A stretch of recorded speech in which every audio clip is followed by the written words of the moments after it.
श्रीलक्ष्मी श्रीमहालक्ष्मी क्षीरसागरकन्यका उत्तिष्ठ हरिसम्प्रीते भक्तानां भाग्यदायिनी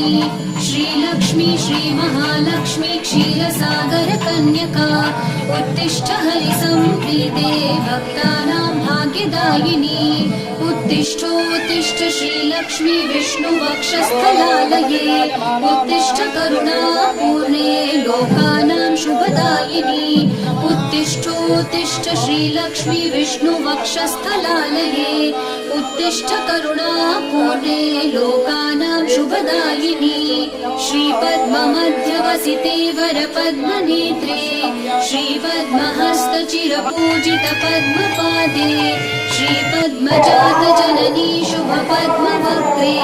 श्रीलक्ष्मी भक्तवरदे तव सुप्रभातम्।